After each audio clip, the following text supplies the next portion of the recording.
Now to a crucial match for the Deep Hammer uranium mine, a base defense battlefield famous for its impenetrable shields. Fancy technology, but they don't power themselves, do they? No. Taking 3 of the mine's control points means no shield for your opponent, and no shield means no win. Okay, the last time we saw this game, myself and the majority of the UK industry got our asses handed to us. We're at E3 now to talk End of Nations with Chris. Chris, last time, like I said, we saw you was quite a few months ago. What's been happening with End of Nations since then? Well, you know, the core game is pretty much done at this point, spending a lot of time adding units, polishing, and getting that balance completely right. And what can players expect to see in the show floor today? So, you know, we've showed you before our large-scale maps, 12 versus 12, some huge stuff that really makes End of Nations very different. Today, what we're showing is a 2 versus 2 map, really showing that there was core RTS gameplay here for that kind of player. We're also showing something called elite companies, which are special pre-made companies with hero units, have very unique abilities and storyline, showing just a little extra things that we're putting into the game. And what's the feedback been so far? I mean, we're into the second day of E3. What have players been coming back with? It's been great. Feedback has been great. I mean, you explain it to them. We're doing a lot of new things here, so it's not until you get your hands on the keyboard, you spend about 10 minutes, so they can finally see it click in their head. Yeah. Now, last time we were talking, you guys were rolling out this massive, very comprehensive plan for End of Nations and what you guys are doing in the year ahead. Is that still the idea, or is there being a few little tweaks here and there? Well, you know, we shift with the weather, but that's a lovely way of saying something's changed. No, not really. Actually, the overall plan we talked to is still exactly the same. We're currently in alpha testing. We have a shard up with people connecting from around the world and giving us feedback. We're going to start closed beta shortly, and we are going to release before the end of the year. Exactly same roadmap we talked about last time. And the rigs you've got set, the game set up on today, looking very beautiful and stuff like that. But I'm sure this is the type of game that even those with not too powerful machines are going to be able to play and enjoy. Yeah, End of Nations is going to be free to play, so we got to make sure that people can actually play, right? So we're hitting, system specs of, that a lot of people can hit. Any other RTS games that have been out in the last year or two, if you have a rig for that, you can play this no problem. I was going to ask about that from a PC developer's standpoint.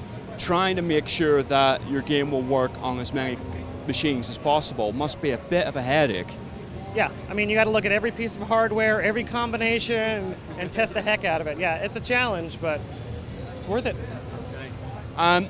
Well, where are you guys? I mean, what's the plan next once you guys have wrapped up for E3 here? Yeah. Once we wrap up here, we're pretty much trying to move from the alpha to the closed beta phase, right?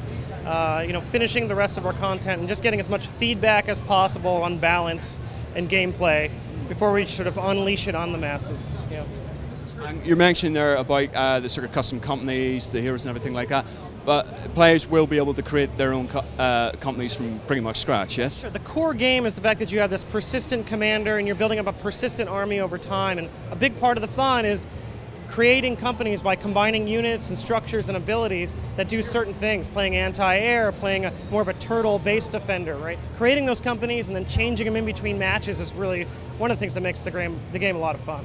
I was going to say that it's a game that has multiple aspects of it. You can pretty much spend as long as you want or a long time sort of mining each particular area of it. Yeah, absolutely, and our goal here for launching is creating a bunch of variety. So we have maps, everything from the 2v2 here, we mentioned all the way up to 28 versus 28. But in addition to that, we have different game modes, base versus base, attacker, defender, last man standing. So we're releasing a huge amount of variety, seeing what people like and what they don't like. And since we're treating this like a living world, a real MMO, we'll be able to put out maps whenever we want to and kind of just really listen to people and give people hopefully what they want to play. I was going to say that, are you going to adapt to player feedback even as you go on, as you progress? Yeah, I mean, I think with Try and with Rift, we've shown that what we're most interested in is listening to the people actually playing the game and giving people what they want. So, I mean, that's one of the big pluses of having an MMO, having a client-server model, is to be able to respond. We never want to be the guy who just puts a box together 6 months before anyone actually sees it and then gives it to you whether you like it or not. What's the point? Well, you must have to have that line where there's multiple suggestions where you guys have to sort of take a step back and go, no, that wouldn't work. We understand why you want that particular concept saying it, but Yeah. How do you make sure there's a dividing line there that you guys know when to stop? I'm going to say no. Well, I mean, maybe at first it seemed that way, but usually even with an idea you can't do, the idea that they're trying to get across, there's a way to do it, right? So you got to look at the core of what people are asking for and go, oh, within our game system, this is what makes sense, and still give that person what they want, even if at first it doesn't seem right. You just got to think through the problem. And finally, for people who aren't at E3, when can they expect to get their hands on with the game? Well, you can sign up for beta right now on our website, and pretty soon, before the end of the year, everyone will be able to jump in and play. Again, thank you very much indeed for taking the time. Cool.